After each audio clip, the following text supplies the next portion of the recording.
بسم اللہ الرحمن الرحیم الحمد للہ وکفی وسلام علی عبادہ الذین اصطفی اما بعد عن ابی ہریرہ رضی اللہ تعالی عنہ قال قال رسول اللہ صلی اللہ علیہ وسلم من حسن اسلام المرء ترکہ ما لا یعنیہ۔ حضرت ابو ہریرہ رضی اللہ تعالی عنہ سے روایت ہے کہ رسول اللہ صلی اللہ علیہ وسلم نے ارشاد فرمایا، آدمی کے اسلام کی خوبی یہ ہے کہ وہ فضول اور بے فائدہ چیزوں کو چھوڑ دے۔ معزز ناظرین، دنیا میں بسنے والے ہر انسان کی مثال اس اسٹوڈنٹ اور اس طالب علم کی طرح ہے جسے امتحان کی تیاری کے لیے کچھ محدود وقت دیا گیا ہو اور اسی وقت میں اسے تیاری کرنی ہے، اور وہی امتحان اس کے مستقبل کا فیصلہ کرے گا، اسی پر اس کے مستقبل کا انحصار ہے۔ ایسے مرحلے میں وہ اپنے اس خاص وقت کو کس اہمیت، کس توجہ اور کس قدر و قیمت کے ساتھ دیکھے گا اور اسے صرف کرے گا، یہ ہم اور آپ بخوبی جانتے ہیں۔ بعین ہی یہی مثال دنیا میں جینے والے ہر انسان کی ہے، ہر مومن بندے کی ہے، ہر اس شخص کی ہے جسے اس بات پر یقین ہے کہ قیامت کے دن اللہ رب العزت کے سامنے ہمیں اپنی زندگی کا حساب دینا ہے۔ لہٰذا جب ہمارے تصور میں یہ بات ہے کہ ہمیں قیامت کے دن اپنے ہر عمل کا، ہر حرکت، ہر سکون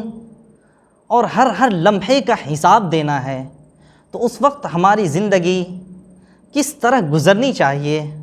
اس حدیث میں ہمیں اس چیز کا پیغام ملتا ہے۔ اللہ کے رسول نے فرمایا کہ انسان کے اسلام کی خوبی، ایک مومن بندے کی خوبی یہ ہے کہ وہ اپنے وقت کو فضول کاموں سے بچا کر، فضول مشغولیات سے بچا کر گزارے۔ مومن فطری طور پر سلامت طبع، پاکیزہ مزاج اور خوش ذوق انسان ہوتا ہے۔ وہ بیہودہ باتوں اور لغو کاموں سے کلی طور پر دور رہتا ہے۔ اس کی طبیعت ان چیزوں سے کبھی میل نہیں کھا سکتی۔ اللہ تعالیٰ نے قرآن کریم میں مومن بندوں کی صفت یوں بیان فرمائی ہے کہ وَإِذَا مَرُّوا بِاللَّغْوِ مَرُّوا كِرَامًا، جب وہ کسی فضول چیز کے پاس سے گزر رہے ہوتے ہیں تو اس وقت ان کے گزرنے کا انداز شریفانہ ہوتا ہے، وہ ان چیزوں کی طرف توجہ نہیں دیتے۔ حدیث شریف میں آیا ہے کہ جب قیامت کے دن بندے جنت میں داخل ہو چکے ہوں گے تو اس وقت مومن بندوں کو اپنی دنیاوی زندگی کے کسی بھی عمل پر افسوس نہیں ہوگا۔ ہاں، ان اوقات اور ان لمحوں پر ضرور افسوس ہوگا اور شدید افسوس ہوگا جن لمحوں اور جن اوقات کو انہوں نے فضول کاموں میں صرف کیا ہو، جو لمحے اللہ کی یاد سے خالی رہے ہوں۔ اللہ رب العزت کا ارشاد ہے کہ ما یلفظ من قول الا لدیہ رقیب عتید، کہ بندہ اپنی زبان سے جو بول بھی ادا کرتا ہے ایک نگہباں فرشتہ اس کو لکھ رہا ہوتا ہے۔ جب ہمیں یہ معلوم ہے کہ ہماری زندگی کا ہر لمحہ فرشتے کے ریکارڈ میں آ رہا ہے اور وہ ریکارڈ قیامت کے دن خدا کے سامنے پیش کیا جائے گا، اور جب کہ تمام اولین و آخرین خدا کے سامنے حاضر ہوں گے، اس وقت ہمارے نامہ اعمال کو پڑھ کر لوگوں کے سامنے سنایا جائے گا، تو تصور کیجئے اس وقت ہمارے نامہ اعمال کو لوگوں کے سامنے پڑھ کر بھرے مجمع میں سنایا جائے گا۔ اگر ہم نے اپنی زندگی میں اپنے اوقات کو فضول کاموں میں صرف کیا ہوگا تو تصور کیجئے اس وقت ہمیں کتنی شرمندگی اٹھانی پڑے گی۔ معزز ناظرین، اس حدیث کی روشنی میں جب ہم اپنی زندگی کا جائزہ لیتے ہیں، ہمارے شب و روز جن اعمال اور جن کاموں میں گزرتے ہیں انہیں دیکھ کر نہایت ہی افسوس ہوتا ہے۔ ہونا تو یہ چاہیے تھا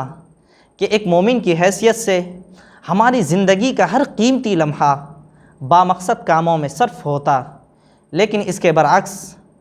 ہم دوست و احباب کی محفلوں، بازار کی ہنگامہ آرائیوں،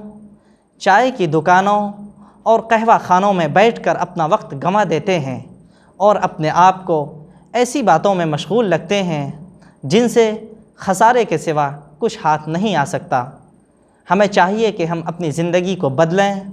اپنے اوقات کی قدر کریں۔ اللہ تعالیٰ نے جو ہمیں یہ مختصر سی زندگی عنایت کی ہے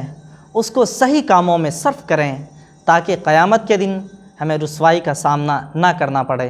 اللہ رب العزت سے دعا ہے کہ اللہ تعالیٰ ہمیں حدیث کے اس مقصد پر عمل کرنے کی توفیق عطا فرمائے۔ آمین۔ وآخر دعوانا ان الحمد للہ رب العالمین۔